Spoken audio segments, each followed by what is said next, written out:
Baiklah, Assalamualaikum warahmatullahi wabarakatuh. Salam sejahtera bagi kita sekalian, Om Swastiastu, Namo Buddhaya. Saat ini kita dari kelompok 4 akan memulai podcast kita dengan tema kolaboratif. Pertama, perkenalkan nama saya Ikhwan Nur Arvinda sebagai moderator. Selanjutnya silakan perkenalkan diri narasumber kita, ada Mas Girian, silakan untuk memperkenalkan diri. Ya, terima kasih atas kesempatannya. Perkenalkan, nama saya Girian Aji dari Pengadilan Agama Tondano. Baik, terima kasih. Halo Mas Giri. Selanjutnya ada Mas Jonathan, dipersilakan untuk memperkenalkan dirinya. Terima kasih atas kesempatan yang diberikan. Perkenalkan, nama saya Jonathan Gilbert Thomas dari Pengadilan Negeri Tahuna. Terima kasih. Terima kasih. Halo Mas Jonathan. Selanjutnya dipersilahkan untuk memperkenalkan diri Mas Gideon. Terima kasih atas kesempatannya, moderator. Perkenalkan, nama saya Gideon Rahadi Munahan. Saat ini saya bertugas di Pengadilan Negeri Melomani. Terima kasih. Terima kasih. Halo Mas Gideon. Dan selanjutnya terakhir narasumber kita Mas Efraim. Dipersilahkan. Halo semuanya, perkenalkan saya Efraim. Saya dari Pengadilan Negeri Melomani. Terima kasih. Iya. Terima kasih. Halo semuanya. Terima kasih sudah sempat hadir dalam podcast hari ini dengan tema kolaboratif. Ya, bahas mengenai kolaboratif, ada beberapa pendapat mengenai konsep kolaboratif itu sendiri dari beberapa ahli, dari Dyer and Singh, Lindeck and Sickert, dan juga Gray. Sampai ke collaborative governance, yang merupakan sebuah proses yang melibatkan norma bersama dan interaksi saling menguntungkan antar aktor governance. Nah, di sini kan kita bahas kolaboratif antar pemerintahan atau governance. Yang ingin saya tanyakan dari Mas Jonathan di Pengadilan Negeri Tahuna. Mas Jonathan bisa berikan contoh apa saja sih kolaborasi yang ada di instansi Pengadilan Negeri Tahuna? Dipersilahkan. Baiklah, terima kasih atas kesempatan yang diberikan. Kalau dari Pengadilan Negeri Tahuna yang belum lama ini, sekitar bulan Juli, ada semacam sosialisasi gugatan sederhana di Kecamatan Tahuna Barat, kalau tidak salah, atau Tahuna Timur. Jadi itu sebagai contoh suatu kolaborasi antara kecamatan dan pengadilan, di mana pengadilan dapat memberikan sosialisasi, memberikan produk hukum mereka, yaitu gugatan sederhana, yaitu gugatan yang lebih sederhana dari gugatan biasa, yaitu yang jumlah objeknya itu harganya di bawah 500 juta. Itulah gugatan sederhana. Terus dari pemerintah kecamatan pun dapat mengedukasi masyarakat mereka agar bisa mengetahui, oh ternyata ada gugatan sederhana. Jadi masyarakat dapat, kalau ada masalah, bisa datang ke Pengadilan Negeri Tahuna dan bisa mendapatkan pelayanan lewat gugatan sederhana. Itu adalah contoh kolaborasi antara pemerintah kecamatan dan Pengadilan Tahuna. Juga kalau yang saya ketahui, ada juga kolaborasi antara Mahkamah Agung dan non-pemerintah. Contoh Mahkamah Agung dan Kompas. Sehingga di Kompas ada slot-slot berita tentang Mahkamah Agung News atau MA News yang menampilkan kalau ada info tentang Mahkamah Agung, sehingga masyarakat bisa tahu melalui jejaring televisi. Demikian, terima kasih. Demikian, terima kasih Mas Jonathan. Dari Pengadilan Negeri Tahuna ada beberapa kolaborasi antara pihak pemerintah kecamatan dan Pengadilan Negeri Tahuna. Nah, sekarang kita beralih ke Pengadilan Agama Tondano dengan Mas Girian Aji. Mas Girian Aji, apa sih kolaborasi yang ada di Pengadilan Agama Tondano? Ya, terima kasih atas kesempatannya. Untuk di Pengadilan Agama Tondano sendiri, saya kira yang terbaru itu kolaborasi antara Dinas Kesehatan dengan Pengadilan Agama Tondano mengenai pernikahan di bawah umur dan diskriminasi nikah. Di mana ada isu besar yang digarisbawahi bahwasanya banyak masyarakat yang belum memahami bahwasanya ketika kita ada pihak yang menikah di bawah umur, itu bisa disahkan oleh pengadilan di hukum. Namun ada isu lain juga yang harus digarisbawahi, tingkat pernikahan di bawah umur di Tondano sendiri itu meningkat untuk tahun ke tahun.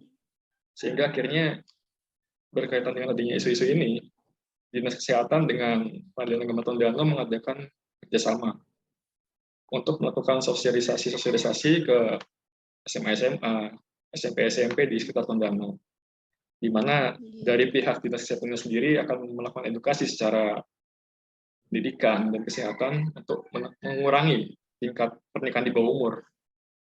Sedangkan dari pihak Pengadilan Agama Tondano lebih menekankan kepada aturan hukum. Sebagaimana kita ketahui bahwasanya di Undang-Undang Perkawinan umur batasan usia untuk menikah untuk laki-laki 19 tahun dan untuk perempuan 16 tahun. Oleh karena itu kita mengedukasi apabila memang sudah terlanjur terjadi kejadian yang tidak diinginkan, sudah menikah di bawah umur, bahwasanya Pengadilan Agama Tondano itu memfasilitasi untuk dispensasi kawin. Akan tetapi untuk perihal dikabulkan atau tidaknya tentunya membutuhkan pertimbangan hakim. Banyak faktor dipertimbangkan, baik itu dari segi ekonomi, kematangan calon pasangan, dan juga dukungan dari keluarga dan orang tua. Mungkin itu sih kolaboratif antara Pengadilan Agama Tondano dengan Dinas Kesehatan. Terima kasih. Terima kasih. Kolaboratif di Pengadilan Agama Tondano, yaitu mengenai dispensasi kawin bekerja sama dengan Dinas Kesehatan ya. Sekarang kita beralih ke Pengadilan Negeri Melongwana dengan Mas Gideon. Mas Gideon, apa sih kolaborasi yang ada di Satker Pengadilan Negeri Melongwana? Dipersilakan. Terima kasih atas kesempatannya, Ibu Moderator. Menyambung tadi dari pembahasannya Mas Girian ya, kalau di PA Tondano itu mengenai perkawinan tapi dispensasi nikah. Kalau misal dari PN Melongwana itu mengenai perceraiannya. Ini mengenai kolaboratif antara Dukcapil Kabupaten Kepulauan Talaut dengan Pengadilan Negeri Melongwana. Sebetulnya kolaboratifnya tidak hanya mengenai perceraian untuk kedua instansi ini, tapi juga mengenai pencatatan akta kematian. Saya coba membahas satu persatu. Untuk mengenai perceraian, jadi memang setelah perkara perceraian itu diputus oleh majelis hakim, pihak yang telah dinyatakan bercerai itu diwajibkan untuk melaporkan perceraiannya kepada Dukcapil. Dan memang ditentukan batas waktu itu sampai dengan maksimal 60 hari setelah putusan berkekuatan hukum tetap. Lalu selain kerjasama kolaboratif di bidang perceraian, mengenai kematian, mungkin sebagian dari kita juga berpikir bukannya kalau penerbitan akta kematian itu bisa juga di kelurahan atau di kecamatan. Sebetulnya ada beberapa case yang memang harus ada penetapan pengadilan terlebih dahulu sebelum diterbitkan akta kematian. Itu contohnya kalau misalnya si orang yang dimohonkan untuk diterbitkan akta kematiannya ini tidak jelas identitasnya atau tidak diketahui lagi keberadaannya di mana, terus atau datanya itu tidak masuk ke dalam database di Dukcapil. Jadi kurang lebih itu kolaboratif yang ada di Pengadilan Negeri Melongwana. Terima kasih. Terima kasih. Nah, ini kan sekarang Mas Gideon di Pengadilan Negeri Melongwana. Mungkin ada tambahan dari Mas Efraim yang juga sama-sama dari Pengadilan Negeri Melongwana. Oke, kalau tadi misalnya Mas Gideon kan dari perdata, berarti kita ini akan bahas dari pidana. Ini kolaborasi yang kolaboratif dari pidana. Kolaboratif yang pastinya ada di setiap pengadilan negeri. Itu kolaboratif antara kepolisian, kejaksaan, dan juga pengadilan itu sendiri. Kalau misalnya kita tahu kan, kalau misalnya ada suatu perkara itu masuk dulu di kepolisian. Ini untuk yang perkara yang biasa, masuk di kepolisian, kemudian dilakukan penyelidikan, dilakukan penyidikan. Jika berkas sudah lengkap, maka dilimpahkan ke kejaksaan. Kalau kejaksaan sudah menyatakan bahwa berkas sudah lengkap, nanti akan dilimpahkan barang bukti, berkas, dan juga tersangka ke pengadilan. Itu salah satu bentuk kolaborasi antara polisi, jaksa dengan pengadilan. Tapi ada juga selain itu kan yang umum. Kalau misalnya itu berhubungan dengan sistem peradilan pidana anak, nanti juga di situ masuk juga BAPAS, itu Badan Pemasyarakatan. Nanti kalau itu menyangkut dengan anak, nanti BAPAS bisa memberikan rekomendasi, BAPAS bisa memberikan saran, dan juga bisa memberikan diversi. Kalau memang itu perkara anak yang bisa diversi, kalau memang tidak bisa, ya berarti tidak bisa. Itu salah satu contoh kolaboratif. Iya, ada banyak jenis dan bentuk kolaborasi dari masing-masing instansi yang ada. Nah, yang ingin saya tanyakan, apakah ada hambatan-hambatan dalam mengadakan kolaborasi itu? Nah, yang ingin saya tanyakan ke Mas Girian dulu deh. Mas Girian, apakah ada hambatan dalam melaksanakan kolaborasi itu sendiri? Ya, terima kasih atas kesempatannya. Saya kira hambatan utama yang kami hadapi ya, baik Dinas Kesehatan maupun Pengadilan Agama Tondano, lebih ke arah bagaimana cara mengedukasi masyarakat dan anak-anak di bawah umur untuk menjaga dirinya dan untuk mengedukasi bahwasanya jika memang sudah terjadi, kami memfasilitasi untuk adanya BISKA. Itu sih yang paling sulit. Wah, iya. Ya, memang seperti yang kita ketahui, pernikahan dini di Indonesia masih sangat tinggi ya, Mas Girian. Iya, kita beralih ke Mas Jonathan. Mas Jonathan, apa sih mungkin hal-hal yang bisa diambil atau yang dipetik dari kolaborasi antara pemerintah kecamatan dengan Pengadilan Negeri Tahuna?